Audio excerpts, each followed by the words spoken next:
Good evening student. स्वागत है आपका मेरे यूट्यूब चैनल नोट्स एम्पायर में। I am Archana Archi. इस चैनल पर आपको रांची यूनिवर्सिटी के अंतर्गत आने वाले बीएड कॉलेज का lesson plan, assignment, project work और नोट्स मिलेगा।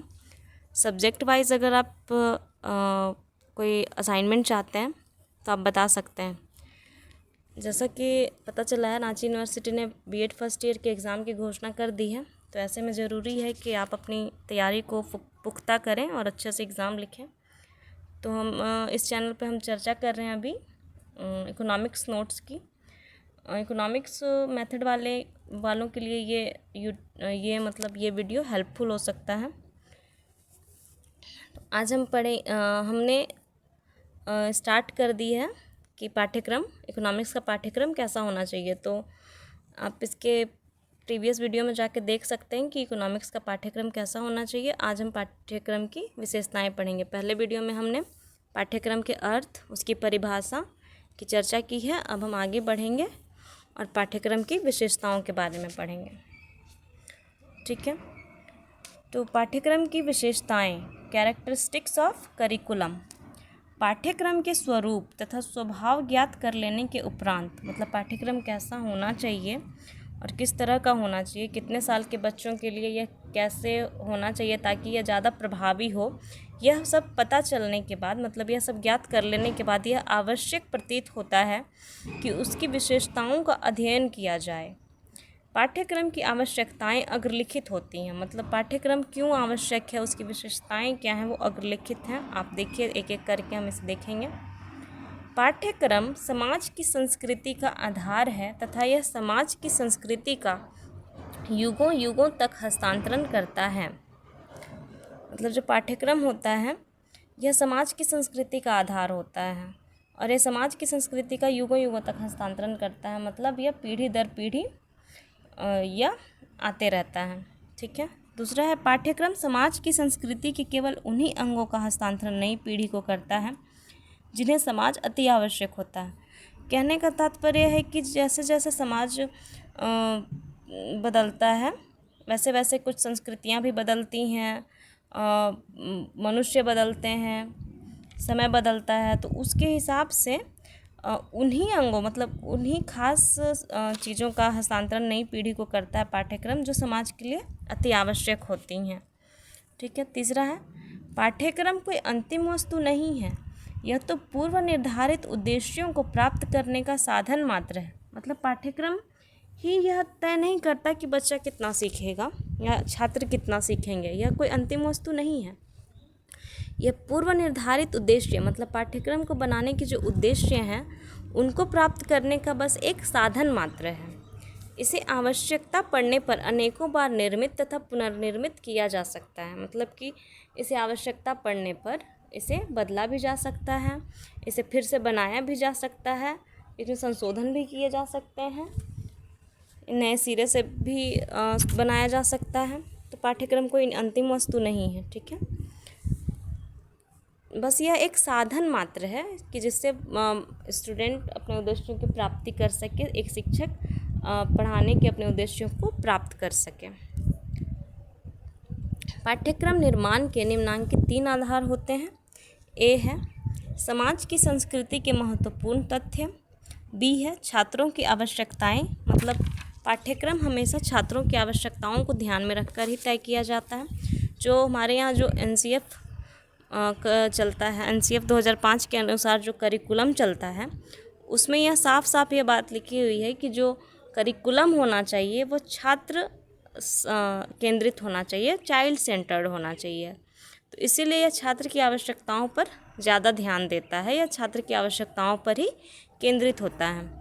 सी है समाज की वास्तविकताएं, मतलब जैसा समाज होता है उसी के हिसाब से पाठ्यक्रम होना चाहिए, क्योंकि पाठ्यक्रम जो है वो बच्चों को उनके दैनिक जीवन से जुड़ी हुई चीज़ों से ही संबंधित होना चाहिए पाठ्यक्रम। इसलिए समाज की वास्तविकताएं इसमें होनी चाहिए। 3 आधार होते हैं। इन्हीं 3 आधारों को ध्यान में रखकर एक पाठ्यक्रम का निर्माण किया जाता है।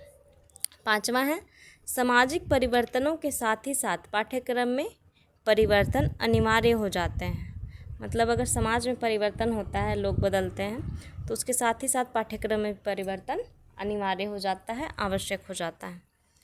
पाठ्यक्रम के प्रकार, आगे हम देखते हैं। हमने पाठ्यक्रम की विशेषताएं देखी, अब हम आगे देखेंगे पाठ्यक्रम के प्रकार, टाइप्स ऑफ करिकुलम। पाठ्यक्रम निर्माण के कई आधार होते हैं। आधारों के अनुसार ही पाठ्यक्रम कई प्रकार का हो जाता है। जैसे पहला है विषय केंद्रित पाठ्यक्रम, सब्जेक्ट सेंटर्ड करिकुलम।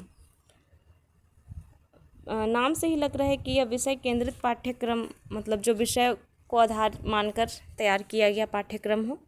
यदि पाठ्यक्रम में विभिन्न विषयों के शिक्षण को प्रधानता दी गई हो तथा शिक्षक से यह अपेक्षा व आशा हो कि वह विभिन्न विषयों के शिक्षण को महत्व देगा, तो ऐसा पाठ्यक्रम विषय केंद्रित पाठ्यक्रम कहलाता है। मतलब कि जो एक खास विषय बच्चा पढ़ रहा है उसी पर आधारित पाठ्यक्रम होना चाहिए।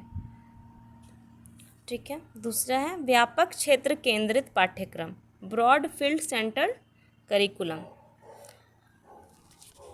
तो व्यापक कहने का तात्पर्य ही है कि ये असीमित क्षेत्र हो गया इसका। ठीक है। यदि कक्षा में किसी विषय का अन्य विषयों जैसे भाषा, सामाजिक अध्ययन, गणित, विज्ञान आदि को एक साथ समन्वित करके, मतलब एक साथ कोरिलेट करके प्रस्तुत किया जाता है, तो वह व्यापक क्षेत्र आधारित पाठ्यक्रम कहलाता है। उसे समन्वित पाठ्यक्रम भी कह सकते हैं। मतलब कि एक ही कक्षा में अनेक विषय होने चाहिए, जैसे भाषा हो गया, सामाजिक अध्ययन हो गया, गणित, विज्ञान, इन सब भाषा को समन्वित करके, मतलब जब हम इतिहास पढ़ रहे होते हैं तो उसमें हमें भूगोल के भी कुछ अंश मिलते हैं। जब हम भूगोल पढ़ रहे होते हैं तो वो इतिहास से भी कहीं ना कहीं जुड़ा हुआ होता है, भूगोल कहीं ना कहीं गणित से भी जुड़ा हुआ होता है। तो वो क्या होता है कि कोरिलेट होता है, सहसंबंधित होते हैं कोई भी विषय एक दूसरे से। तो वही यहाँ कहा गया है कि पाठ्यक्रम ऐसा होना चाहिए जो यह व्यापक क्षेत्र केंद्रित पाठ्यक्रम होता है वह कोरिलेटेड पाठ्यक्रम होता है, सहसंबंधित पाठ्यक्रम होता है।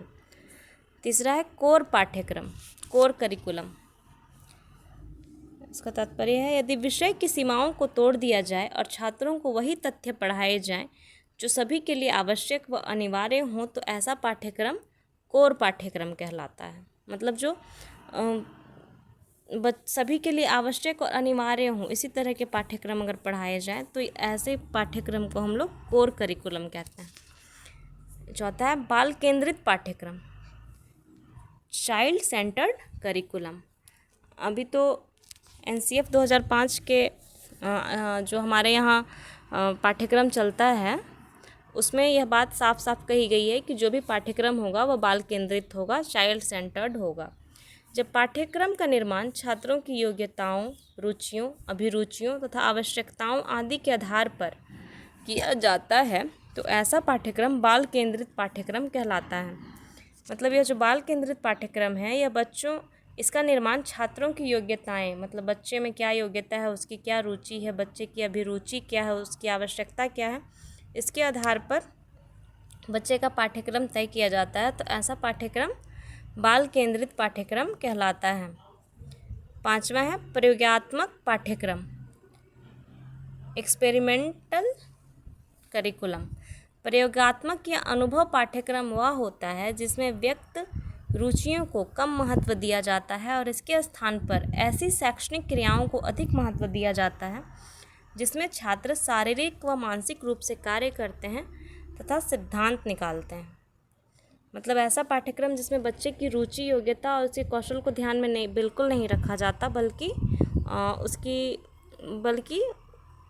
उसके मतलब क्या, शैक्षणिक क्रियाओं को अधिक महत्व दिया जाता है, प्रयोग को अधिक महत्व दिया जाता है, एक्सपेरिमेंट को अधिक महत्व दिया जाता है, जिसमें कि छात्र शारीरिक व मानसिक रूप से कार्य करते हैं, सिद्धांत निकालते हैं। इस तरह का जो पाठ्यक्रम होता है वह प्रयोगात्मक पाठ्यक्रम होता है। तो इस तरह से आज हमने पाठ्यक्रम की विशेषताएं और पाठ्यक्रम